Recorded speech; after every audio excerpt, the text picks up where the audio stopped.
ঘুম থেকে উঠেই শুরু হয়ে গেছে দুজনের দুষ্টুমি। হ্যাঁ, এটা কি করছিস? চাদরটার মধ্যে কি করছিস? এই ঘনু, ও এই যে, এই নে, এই নে। সে গুড মর্নিং। Good morning. এই তোকে কি দেবো এখন সাত সকালে? হ্যাঁ, কি দেবো? হাতটা খাবি? নে খা, খাও, খা।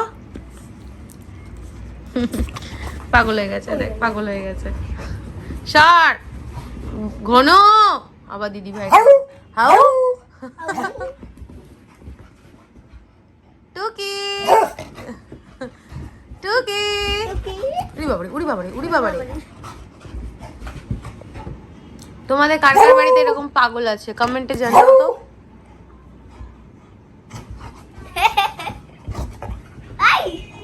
গুড মর্নিং, সুপ্রভাত, ওয়েলকাম টু আওয়ার চ্যানেল। আশা করি তোমরা খুব ভালো আছো, আমিও খুব ভালো আছি, একদম বিন্দাস আছি। এখন ঘড়ির কাটার সময় হচ্ছে 12টা বাজতে আর 2 থেকে 3 মিনিট বাকি, তাই গুড মর্নিং উইশ করতে পারলাম।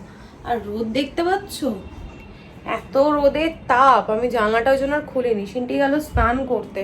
আমাদের এখন কদিন ধরে ঘুম থেকে উঠতে না অনেক লেট হয়ে যাচ্ছে। আর কোহিনুর দিকে বলেছি যে সব বাড়ির কাজ কমপ্লিট করে আমার বাড়িতে আসতে, তাহলে কি আমার ঘরে যেটুকু এক্সট্রা কাজ বাজ থাকে একটু লেট হলেও অসুবিধা হয় না, নাহলে অন্য বাড়িতে যাওয়ার তাড়া থাকে।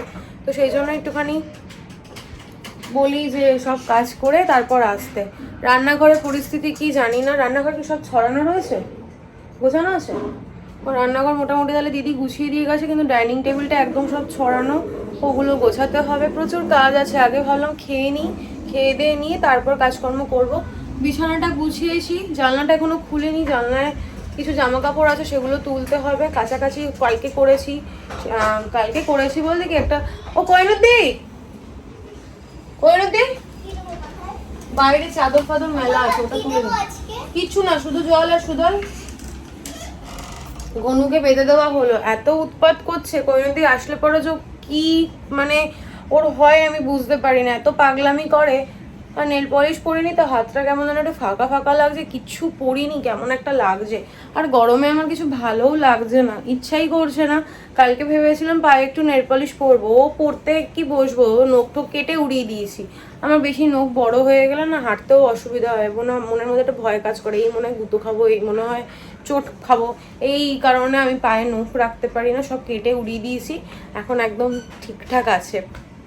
কৈনুদি আর আমি দুজনে মিলে আজকে আমার ডাইনিংয়ে যে আলমারিটা আছে ওই আলমারিটা আর কি বলে ওটাকে, সোফার নিচটা পরিষ্কার করবো। আর সিনটির ওয়ার্ড্রপটা আজকে একটু পরিষ্কার করবো, হালকা করবো বেসিক্যালি, কারণ একটু জায়গা আমাকে বের করতে হবে নতুন জামা কাপড়গুলো রাখার জন্য।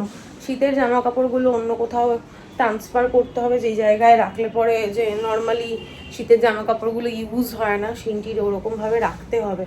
না হলে পরে না ওয়ার্ড্রপের মধ্যে সব একসঙ্গে রেখে আমার একটু জায়গা নেই, ভীষণ সমস্যা।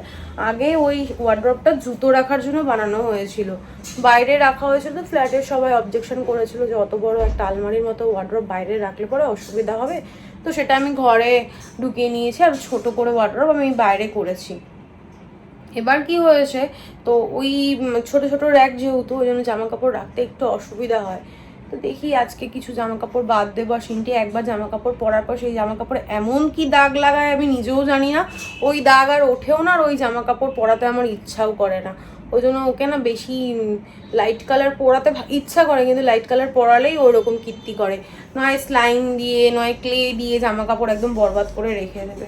আজকে ব্রেকফাস্টে কি হয়েছে জানি না, আজকে সব কিছুই অতনু ঠিক করেছে, আমি আজকে উঠিনি। কারণ কালকে আমি কটায় ঘুমিয়েছি, দুটো আড়াইটে নাগাদ ঘুমিয়েছি, আর একদম এই কিছুক্ষণ আগে উঠলাম। ব্লগটাও এখনও এডিট কমপ্লিট হয়নি, ঘুমের ঘরে দু একবার যেটুকু করেছি ওরকমভাবে তো আপলোড করা যায় না, ফাইনালি চেক করতে হবে। তো পরে ব্লগ আপলোড করব, এটা তো জানি, আমার ব্লগ রেডি আছে, আপলোড করব। আর এখন যেহেতু ফোনে ওই প্রবলেমটা নেই যে মেমোরি ফুল, ভিডিও স্টোর করে রাখা যাবে না, তো নিশ্চিন্তে থাকি এখন, ওই জন্য আস্তে ধীরে করব। কথা বলতে বলতে হাঁপিয়ে যাচ্ছি, আমার শরীরটা না ভীষণ দুর্বল আমি ফিল করি, কিন্তু কিসে কষ্ট হচ্ছে কি হচ্ছে কিছু বুঝতে পারছি না। মাঝে মধ্যে ব্যাক পেন হচ্ছে, মাঝে মধ্যে মাথাটা একটু ঘোরাচ্ছে, তারপর গলা ব্যথা করছে, কি জানি কিছু হয়েছে নাকি, একটা চেক আপ করাবো। অতনু তো রোজই আমাকে বলছে একবার একটু ডাক্তার দেখিয়ে না, একটা গাইনো অন্তত দেখাও যে কোনো রকম কোনো সমস্যা হচ্ছে কি না। আমি দেখো তোমাদের সঙ্গে দাঁড়িয়ে দাঁড়িয়ে কিন্তু কথা বলছিলাম, এমন না আমি কাজ করতে করতে উঠে ক্যামেরা অন করেছি, তাই আমার হাত ধরছে, আমি পারছি না। চলো সবার আপডেট দিয়ে দিয়েছি, আর বাজে বকবক না করে দিনটাও শুরু করি, ব্লগটাও শুরু করি। তোমরা দেখতে থাকো আর সঙ্গে থাকো। এখানে আছে দুটো রুটি, এটা কোনদিন টিফিন। লাঞ্চে হয়েছে ডাল, টক ডাল, ভেন্ডি ভাজা, ঝিঙে দিয়ে আলু দিয়ে পোস্ত, আর আমাদের সবার পছন্দের সয়াবিন। এই হচ্ছে আজকে লাঞ্চ। আরেকবার দেখিয়ে দিই, আজকে একদম তেল মশলা কম দিয়ে করেছে। দিদিকে বলেইছি গরমে তেল মশলাটা একদম কম দেবে। চিংটির ব্রেকফাস্ট পেডিয়াশিওর আর সোয়াবিন আলুর তরকারি, ওর খুবই পছন্দের। দেখি, এই যে নিচে যেন না পড়ে একটুও। হ্যাঁ, আজকে এই জায়গাটা সাফাই হবে। আর দেখো ডাইনিং এর উপর সব ছড়ানো। কখন করবো? 12:15। আর সোফার যে স্টোরেজের জায়গাটা, ওটাকেও আজকে ফুলফিল করলাম। যে জুতোগুলো খুব একটা পরা হয় না সেগুলো এখানে রেখে দিলাম। বেসিক্যালি স্নিকার্সগুলো আরে পরিস না। আর ব্যাগ, কম্বল, এই কম্বলটা আমার শাশুড়ি মা দিয়েছিল, এটা তো এখন গরমকাল ইউজ হবে না, ওই জন্য এখানেই রেখে দিলাম।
আলমারিটাও পুরো গুছিয়েছি, আর জায়গা নেই একটুও কোথাও। আর এই ব্যাগটা, সিনটির এই ব্যাগের মধ্যে অনেক গিফট আছে, এই বছর জন্মদিনে পেয়েছে, এটাকে এখানেই রেখে দিলাম।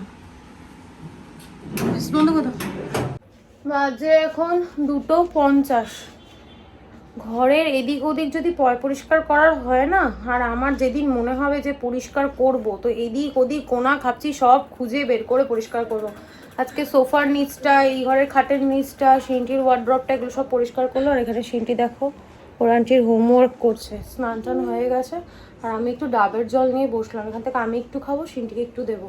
গলা শুকিয়ে আসছে, এখনও কাজ হয়নি, রান্নাঘরের কাজ বাকি। বাসনটা কইনদি ধুয়ে দিয়েছে, ওটা গুছিয়েছি। আর এই সিংহাসন পুরো খালি, পরিষ্কার করা হয়ে গেছে। ওটা এখন আমি ভেবেছিলাম আজকে সিংহাসনটা একটু পরিষ্কার, কিন্তু আর এনার্জি নেই। এখন রান্নাঘরটা পরিষ্কার করলেই হয়ে যাবে। কইনদি ঠাকুরের বাসন ধুচ্ছে, আর পারছি না। ব্লগ এখনো এডিট করিনি, তখন আপলোড করবো নিজেও জানি না।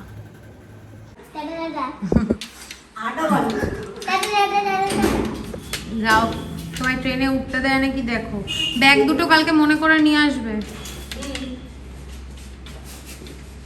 সব নিয়ে গেলে নাকি আরো বোচকা আছে? আচ্ছা আর একটা আছে। এত পারবো আমাকে মেরে তাড়িয়ে দেবে। ট্রেনে উঠতেই দেবে না। যাও, সাবধানে যাও। মামা তোমার সঙ্গে একটা কথা আছে আমার। আমি ক্যামেরাটা ওই জন্যই অন করেছি, বলো। বলছিলাম কি আমি পেয়ারা খাবো?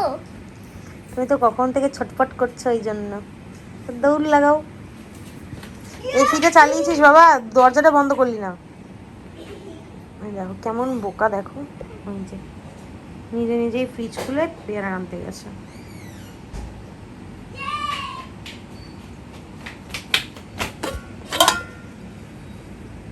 হ্যাপি? পেয়ারা এনাও খাও। না আমি খাবো না, তুই খা। দরজাটা বন্ধ কর। সবাই খাও। সবাই খাও, যা বন্ধ কর। দেখো মেয়েটা আমার কত বড় হয়ে গেছে, এখন একা একাই সব করে। এটা কি করবে? ঘনুর? ওই বাবা রে, এমনি রেখে দাও মা, এখন এমনি এখানে রেখে দাও, ব্যাস, ভেরি গুড। আবার চললো, আটকে দাও। আজকে সিনটির ওয়ার্ড্রপটা গুছিয়েছি, তাই ভাবলাম তোমাদেরকে একটু দেখিয়ে দিই। আর কোথাও জায়গা নেই, একটা ফোটা জায়গা আর কোথাও নেই। এখানে নিচে সিনটির স্কুল ড্রেস, নতুন জামা কাপড় সমস্ত কিছু গুছিয়ে রেখেছি। আর এবার এটাকেও একটু ভাবতে হবে, অন্য কিছু ব্যবস্থা করতে হবে, কারণ দিন দিন জামা কাপড় বাড়ছে আর জায়গা কমছে। আর এখানেও যত জুতো ছিল সেগুলোও সব তোমাদের দেখালাম, সোফার ভিতরে রেখেছি। আর এই জায়গাটাও গুছিয়ে রেখেছি।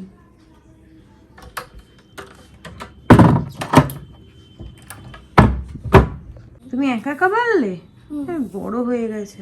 আর আজকে বৃহস্পতিবার, তার জন্য ঠাকুরকে প্রসাদ দেওয়া হয়েছিল। বা প্রসাদটা তাহলে ফ্রিজে রেখে দিও। হ্যাঁ আচ্ছা চলো। কত বড় হয়ে গেছে শিনু। বাজে এখন 1:55, দেখা যাচ্ছে এখান থেকে। এত শরীরটা অস্থির অস্থির করছিল, আমি গিয়ে শ্যাম্পু দিয়ে একটু ভালো করে স্নান করে আসলাম। ভেবেছিলাম ক্যামেরা আর অন করবো না, ব্লগটা এন্ড করে দেবো। তারপর ভাবলাম না, তোমাদের সাথে কথা না বললে পরে ভালো লাগে না, রাত্রেবেলা একটু কথা বলে তারপরে আমি ঘুমোবো, এডিট করব। আর আমার মেয়েটাকে দেখো আমার জন্য জেগে বসে আছে, আর ওখানে অতনু ঘুমিয়ে পড়েছে। ঘন্টুকে এখনও আনা হয়নি। আমি অতনুকে বলেছিলাম তুমি ঘুমিয়ে পড়ো, আমি স্নান টান করে এসে ওকে নিয়ে আসবো। ও ওখানে ঘুমোচ্ছে। আমি সন্ধ্যায় একটু চাউমিন খেয়েছি, তো আর খিদে সেরকম একটা নেই, খিদে পাচ্ছেও না, আর কিছু খাবোও না। এখন এত রাত হয়ে গেছে, এখন লিটারালি টায়ার্ড লাগছে।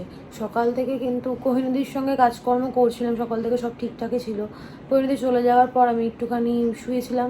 আর আজকে এডিট করে ব্লগ আপলোড করতে অনেক লেট হয়ে গেছে। সিনটির আন্টি চলে এসেছে, তারপর আমার গিয়ে বেলের আওয়াজে আমার ঘুম ভেঙেছে। মানে এতটাই আমি গভীর ঘুমিয়ে পড়েছিলাম।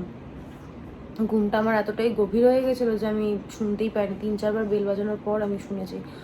অ্যাকচুয়ালি কোহিনুদি চলে যাওয়ার পর আমি একটুখানি শুয়ে এডিট করি, যদি এডিট না কমপ্লিট হয় তো এডিট করি, ফোন ঘাঁটি বা কিছু একটা করি, যাই হোক শুই, মোদ্দা কথা হচ্ছে শুই। আর তারপরেই অতনু চলে আসে। এখন কোহিনুদি যেহেতু 12টার সময় আসছে, একটু লেট করেই আসতে বলি, যেহেতু সিনটি স্কুল নেই।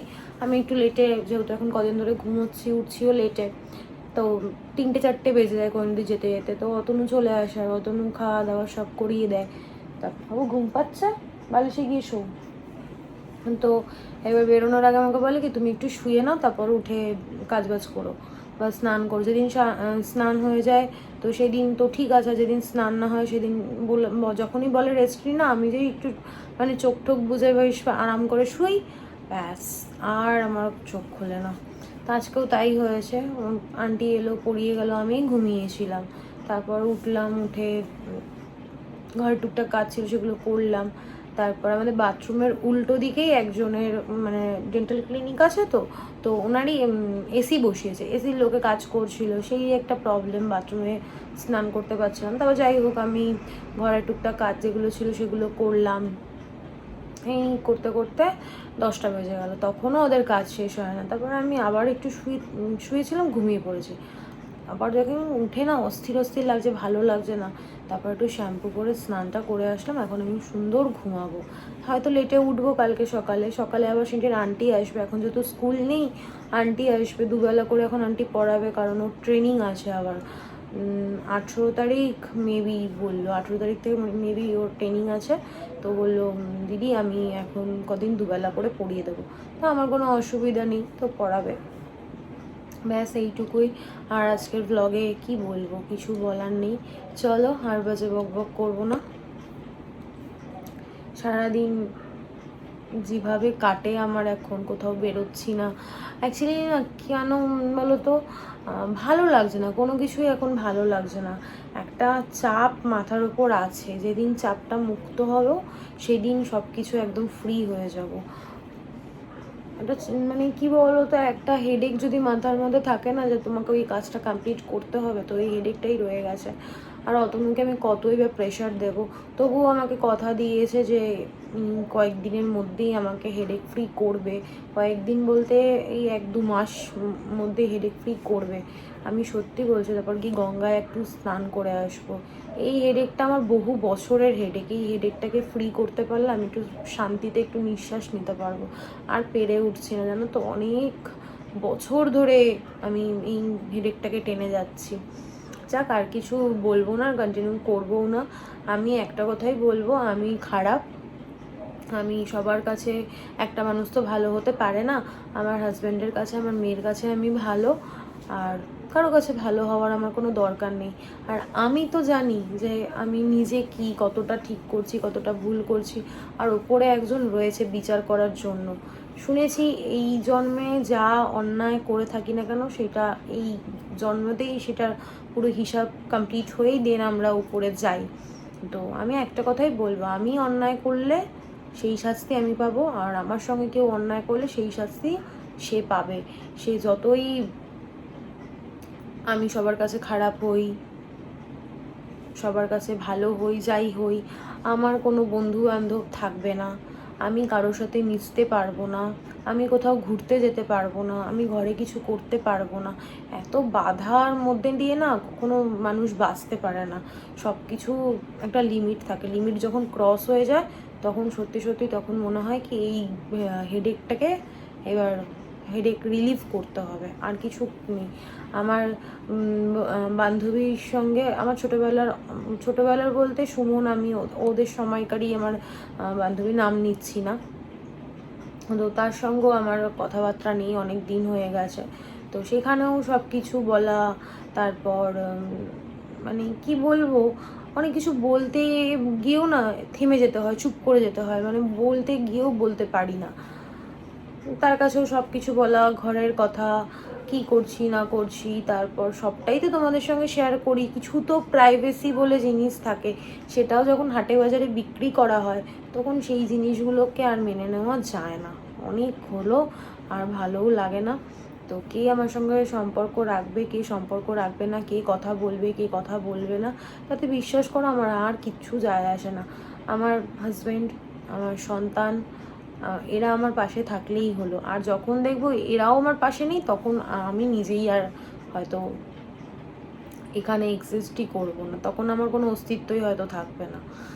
যাই হোক, অনেক কথা বলে ফেললাম, মন খারাপ হয় মাঝে মধ্যেই, তারপর ভাবে কি এইসবের জন্য মন খারাপ করে কোনো লাভ নেই, বেফালতু নিজেকে কষ্ট দেওয়া। আমি কষ্ট পেলে এরাও কষ্ট পাবে, এদেরকে কষ্ট দেওয়ার মতো আমার কোনো অধিকার নেই এদেরকে কষ্ট দেওয়ার। আমি ওই জন্য নিজেকে হাসি খুশি রাখতে চাই। আমার মেয়েটা সবসময় আমি যদি আপসেট থাকি জড়িয়ে এসে মাম্মাম কি হয়েছে, কেন এরকম করছো, এইসব বলে। আমার মেয়েটা একটুখানি হলে হবে কি যথেষ্ট বোঝে। আর আমি আমার সন্তানকে মানুষ করে কিছু মানুষকে দেখিয়েও দেবো যে সত্যিকারের সন্তান মানুষ করতে চাইলে মানুষ করা যায়। হ্যাঁ, আমি বলবো না আমার সন্তানকে ডাক্তার বানাবো, ইঞ্জিনিয়ার বানাবো, ব্যারিস্টার বানাবো, এসব কিছু আমি বলবো না। একটা ভালো মানুষ বানাবো, যেটা মানুষের কষ্ট বুঝতে পারে, মানুষের পাশে দাঁড়াতে পারে, এরকম একটা ভালো আমি মানুষ আমার মেয়েকে বানাবো। ততদিন যদি আমি ইউটিউব করি, যারা আমার এখন ভিউয়ার্স তারা দেখতেই পাবে। আর যদি তখন ইউটিউব না থাকে তাহলে আর কি বলবো। কিন্তু আমার ইচ্ছে, আমার খুবই ইচ্ছে। আমার এটা একটা বলে না মানুষের স্বপ্ন থাকে, তো আমারও এটা স্বপ্ন, আমার মেয়েটাকে আমি ভালো একটা মানুষ তৈরি করব। যাই হোক, অনেক বকবক করলাম আর আজকে ব্লগটা কন্টিনিউ করছি না, বাজে বকবক না করে আজকের ব্লগটা আমি এখানেই এন্ড করছি। আজকের ব্লগে দেখানোর মতো কিছু নেই, বলার মতো কিছু নেই। ততক্ষণ তোমরা সুস্থ থেকো, ভালো থেকো, কালকে দেখা হচ্ছে নতুন একটা ব্লগের সঙ্গে। আজকের ব্লগে যদি কিছু ভালো লেগে থাকে প্লিজ লাইক করে দিও, কমেন্ট করে দিও, শেয়ার করে দিও অ্যান্ড সাবস্ক্রাইব করে দিও। অনেক কথা না মুখ থেকে বেরিয়ে আসে জানো তো, খুব কষ্ট হয়, তারপর আবার চুপ করেছে, যেহেতু এটা সোশ্যাল মিডিয়া, এইরকম একটা প্ল্যাটফর্মে সবসময় সব কিছু বলা যায় না, সেই কারণে যারা বোঝার তারা বুঝবে, যারা না বোঝা তাদেরকে আর কিছু বলার নেই। আশা করি আমার সব দর্শকরা বুঝবেই। চলো, গুড নাইট, টাটা।